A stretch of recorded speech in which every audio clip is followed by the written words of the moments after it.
Hi friends, അപ്പോൾ ഇന്ന് നമ്മൾ പുതിയൊരു വീഡിയോ ആയിട്ട് വന്നിരിക്കുകയാണ്. നമ്മുടെ കേരള പിറവി ദിനത്തോടനുബന്ധിച്ച് ഒരു കേക്ക് നിർമ്മിക്കാമെന്ന് വിചാരിച്ചു. അപ്പോൾ അതിന് ആദ്യമായിട്ട് കേക്കിൻ്റെ dry ingredients maida, baking powder, baking soda. 250 ml മൈദയ്ക്ക് 1 ടീസ്പൂണ് ബേക്കിംഗ് പൗഡറും 1/4 ടീസ്പൂണ് ബേക്കിംഗ് സോഡയും. അതെല്ലാം 3 പ്രാവശ്യം അരിച്ച് എടുത്ത് റെഡിയാക്കി മാറ്റി വയ്ക്കും. ഇനി അതിലേക്ക് നമുക്ക് 3 മുട്ട. അപ്പോൾ കേക്കിൻ്റെ ഒരു ബേസാണ് കേട്ടോ, ബേസ് കേക്ക് ഉണ്ടാക്കുന്നതാണ് ഇതിൽ കാണിക്കുന്നത്. അപ്പോൾ അതുപോലെ ചെയ്തോളൂ. 3 മുട്ട എടുത്ത് അത് പാത്രം നല്ല വെറ്റ് പാത്രമായിരിക്കണം കേട്ടോ, ഒട്ടും നനവില്ലാത്തൊരു പാത്രമായിരിക്കണം. ജസ്റ്റ് ഒന്ന് സ്ലോ സ്പീഡിലിട്ടിട്ട് ആദ്യം ഒന്ന് അടിച്ചതിന് ശേഷം നമുക്കതിലേക്ക് വാനില എസൻസ് ഒഴിക്കാം. ഒരു 15 ml വാനില എസൻസ്, 1 ടീസ്പൂൺ കേട്ടോ. വാനില എസൻസ് ഒഴിച്ച് നല്ലോണം ബീറ്റ് ചെയ്യുക. അതിനൊപ്പം തന്നെ നമുക്ക് 250 ml പൊടിച്ച പഞ്ചസാര തന്നെ വേണം. ഏത് കപ്പിനാണോ മൈദ എടുത്തത് ആ കപ്പിന് തന്നെ പൊടിച്ച പഞ്ചസാര അത്ര വേണ്ട. അപ്പോൾ പൊടിക്കാത്ത പഞ്ചസാര ആകുമ്പോൾ അത്ര വേണ്ട, 3/4 കപ്പ് മതിയാവും. അത് കുറേശ്ശെ ഇട്ടിട്ട് ബീറ്റ് ചെയ്യുക, ഒന്നിച്ചിടരുത് കേട്ടോ. കുറേശ്ശെ ഇട്ട് ഒരു 3 പ്രാവശ്യമായിട്ടിട്ട് ബീറ്റ് ചെയ്തിട്ട് നല്ലോണം ഫ്ലഫി ആയിട്ട് പതപ്പിച്ചെടുക്കാം. 3 പ്രാവശ്യമെങ്കിലും ഇട്ടിട്ട് അടിക്കും. അപ്പോൾ കുറച്ച് ലേറ്റായി, അന്ന് തന്നെ ഇടാമെന്ന് വെച്ചിട്ടാണ് രാത്രിയിലായത്. അന്ന് രാവിലെ ഉണ്ടാക്കാൻ തുടങ്ങിയുള്ള കേക്ക് അതപ്പം ഉണ്ടായി. അപ്പോൾ ഇനി അതിലേക്ക് അതടിച്ചു കഴിഞ്ഞാൽ പകുതി, അതായത് 125 ml സൺഫ്ലവർ ഓയിൽ അതൊഴിച്ച് ജസ്റ്റ് ഒന്ന് അടിക്കുക വേണ്ടോ, അപ്പോഴേക്കും അതിൻ്റെ ഇതായി.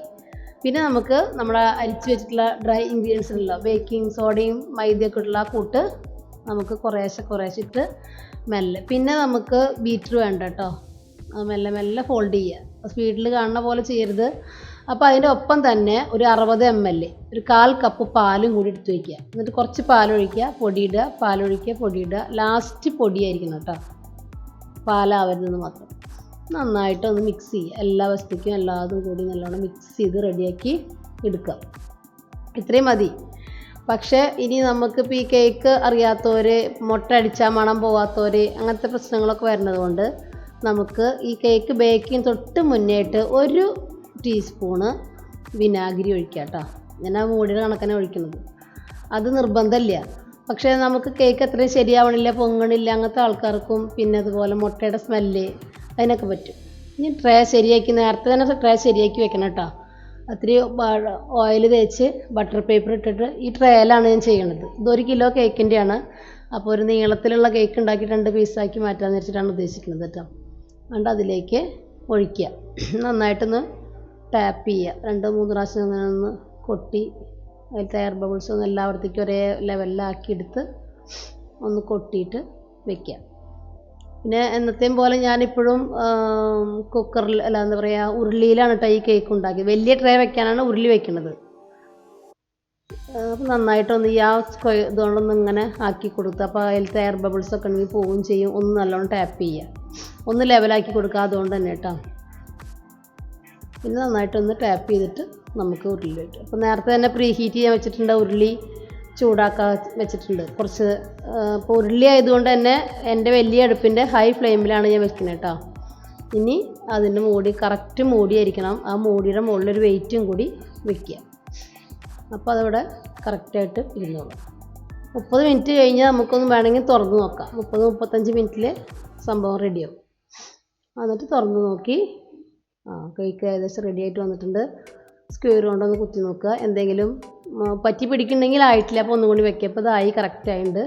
അപ്പോൾ നമുക്ക് ചൂടാറാനായിട്ട് വെക്കാം. ഞാനിതിന് 2 പീസാക്കിയിട്ട് മുറിച്ചെടുക്കുക ചെയ്തിട്ടാ ആ കേക്കിനെ. അതുകൊണ്ട് ലെയർ ആക്കേണ്ട പ്രശ്നം വന്നിട്ടില്ല. എന്നിട്ടാണ് ഞാൻ ആ കേക്ക് സെറ്റ് ചെയ്യണത്. 2 പീസാക്കിയിട്ട് എടുക്കുക, മാറ്റി വയ്ക്കുക. അപ്പോൾ ആ ഒരു ട്രേയിലാണ് ഞാൻ സെറ്റ് ചെയ്യണത്. അപ്പോൾ ഈ ട്രേയിൽ വലുപ്പത്തിനനുസരിച്ച് 2 പീസുള്ളൂ. അങ്ങനെയാണ് ഞാൻ ഈ കേക്ക് ഉണ്ടാക്കുന്നത്. അതുകൊണ്ട് മുറിക്കേണ്ട ആവശ്യം എനിക്ക് വന്നിട്ടില്ല. ഇനി ഇതിൻ്റെ നമുക്ക് ഒന്ന് വെറ്റ് ചെയ്യണം. അപ്പോൾ സാധാരണ ഷുഗർ ഇതില്ലേ, സിറപ്പിൽ പഞ്ചസാരപ്പാനിയിൽ വെറ്റ് ചെയ്താൽ മതി. ഇപ്പോൾ ഞാൻ ചെയ്തിരിക്കുന്നത് പഞ്ചസാരപ്പാനി, കുറച്ച് പാല്, കുറച്ച് മിൽക്ക് മേഡ്, ഇതെല്ലാം കൂടി ചൂടാക്കിയിട്ട് അത് തണുത്തതിന് അല്ല ചൂടാറിയതിന് ശേഷം ഫ്രിഡ്ജിൽ വെച്ച് തണുത്തിട്ടുള്ള സംഭവമാണ് കേട്ടോ. ആ സിറപ്പാണ് ഞാൻ ഒഴിക്കുന്നത്. അത് ആദ്യം സെറ്റ് ചെയ്യുന്നതിനേക്കാളും മുന്നേ തന്നെ നമുക്ക് ആ ട്രേയിൽ വെച്ച് ഒന്ന് കുതിർത്ത് കൊടുക്കും. അപ്പോൾ എത്രത്തോളം കുതിർന്നിരിക്കണം അത്രത്തോളം ടേസ്റ്റ് ഉണ്ടാവും. ട്രസ്റ്റ്ലെസ് കേക്കിൻ്റെ ഒരു കൂട്ടാണ് ഞാൻ അതിൽ കൊടുത്തു കൊടുക്കുന്നത്. അപ്പോൾ ഇനി അതിൻ്റെ നമുക്ക് സെറ്റ് ചെയ്യാം. ആദ്യം കുറച്ച് വിപ്പിംഗ് ക്രീം അടിക്കുന്നത് ഞാൻ ഇതിൽ കാണിച്ചിട്ടില്ല കേട്ടോ. ഡീറ്റെയിൽ ആയിട്ട് ഞാൻ പിന്നെ കാണിക്കാം. അതിൽ അടിച്ച് വെച്ചിട്ടുള്ള വിപ്പിംഗ് ക്രീമാണ്. അത് കുറച്ച് ആദ്യം തേച്ച് കൊടുത്തു. ആ ഫസ്റ്റ് ലെയർ വെച്ചു. ഒരു ലെയർ 2 ലെയറിന് നമുക്ക് ഉള്ളൂ. അതൊന്നും കൂടി നനച്ച് കൊടുത്തു. വീണ്ടും ക്രീമൊക്കെ അപ്ലൈ ചെയ്ത് ശരിയാക്കി എടുക്കാം. അപ്പോൾ നമ്മളവിടെ ആ ഒരു ഭാഗത്ത് എവിടെയാണ് കുഴി തോന എവിടെയാണ് വേണ്ടതെന്നൊക്കെ നോക്കണം. ലെവൽ ചെയ്തിട്ട് വേണം ഈ ക്രീം അപ്ലൈ ചെയ്യുമ്പോൾ. അപ്പോൾ അത് നോക്കിയിട്ട് ഇപ്പോൾ ഏത് ഭാഗത്താണോ കൂടുതൽ വേണ്ടത്, ചില ഭാഗത്ത് ഇത്തിരി താന്ന് പോയിട്ടുണ്ടെങ്കിൽ അവിടെ കുറച്ച് ക്രീം തോന വയ്ക്കുക. അല്ലെങ്കിൽ കേക്ക് പിന്നെ ബേസ് പൊങ്ങി വരുമ്പോൾ സെറ്റ് ചെയ്ത് വരുമ്പോൾ വ്യത്യാസം കാണും. അപ്പോൾ അത് നോക്കിയിട്ട് വേണം നമ്മളൊന്ന് ലെവൽ ചെയ്യുക. 1-2 കേക്ക് ചെയ്യുമ്പോൾ നമുക്ക് ശരിയാവും. കുറച്ച് വൈറ്റ് ചോക്ലേറ്റ് ഗ്രേറ്റ് ചെയ്ത് ഇട്ട് കൊടുക്കുന്നതിൻ്റെ കൂടെ കേട്ടോ.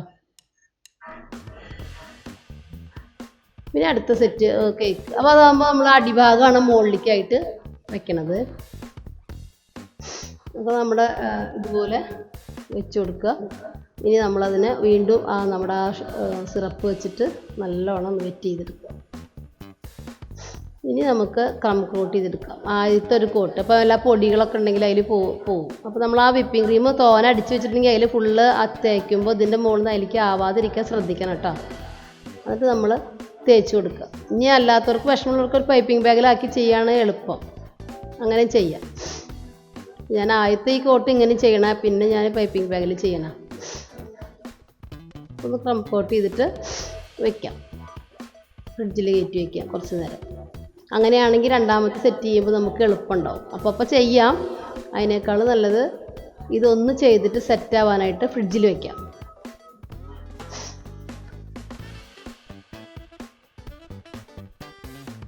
ഫ്രിഡ്ജിൽ വെച്ചതിന് ശേഷം നമുക്ക് ഏത് കളറാണ് നമ്മൾ അപ്ലൈ ചെയ്യുന്നത് ഒരു കുറച്ച് നേരം ഫ്രിഡ്ജിൽ വെച്ചാൽ മതി. എത്ര സമയം വേണമെങ്കിൽ വെക്കാം.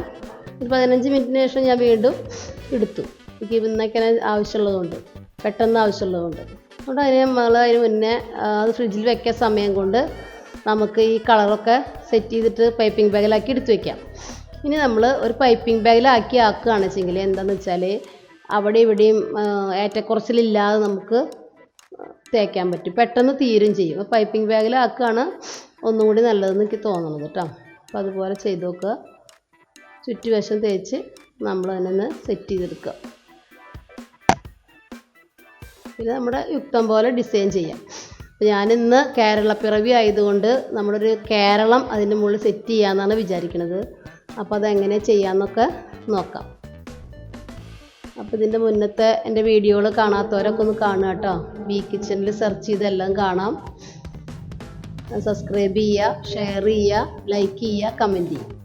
ഇനി ആ കേരളം ഫോട്ടോസ്റ്റാറ്റ് എടുത്തതാണ്. എന്നിട്ട് അത് ആ കേക്കിൻ്റെ മുകളിൽ വെച്ചിട്ട് കേക്കൊക്കെ ഡെക്കറേറ്റ് ചെയ്യുന്ന ബ്രഷ് ഉണ്ട്. ആ ബ്രഷ് കൊണ്ട് അതിന് ചുറ്റുവശം ഒന്നൊരു ഔട്ട്ലൈൻ കൊടുത്തു. ആ ഔട്ട്ലൈൻ കൊടുത്തതിന് ശേഷം അതിൻ്റെ ഉള്ളിൽ ഓരോ ജില്ലയും തരംതിരിച്ച് നമ്മുടെ കേക്ക് ഡെക്കറേറ്റ് ചെയ്യുന്ന കുറച്ച് ഇതുണ്ട്. എന്താ പറയുക, ഈ പഞ്ചസാരയുടെ തരികൾ മണികൾ ഒക്കെ ആയിട്ട് കിട്ടും പലതരത്തിൽ. അപ്പോൾ ഗോൾഡൻ മണി വെച്ചിട്ട് ഞാനൊരു ബോർഡർ സെറ്റ് ചെയ്തിട്ട് അതിലെല്ലാതും ഓരോ ജില്ലയും ആയിട്ട് വെക്കുകയാണ് ചെയ്തത്. കുറച്ച് ക്ഷമയോടുകൂടി ചെയ്യേണ്ട ഒരു സംഭവമാണ്. ഇത്രയേ ഉള്ളൂ, സിമ്പിൾ. പിന്നെ അതിന് ചുറ്റുവശം ഒന്ന് ഉള്ളതുകൊണ്ട് ഒരു പൈപ്പിംഗ് ബാഗിൽ ഒരു സ്റ്റാർ നോസിലിട്ടിട്ട് അതൊന്ന് ചെയ്തു. അപ്പോൾ അങ്ങനെ ഇന്നത്തെ കേരള പിറവി കേക്ക് എല്ലാവർക്കും ഇഷ്ടമായിട്ടുണ്ടെന്ന് വിചാരിക്കുന്നു. എല്ലാവർക്കും കേരള പിറവി ആശംസകൾ നേരുന്നു. അതോടൊപ്പം എൻ്റെ ചാനൽ എല്ലാവരും കാണണം.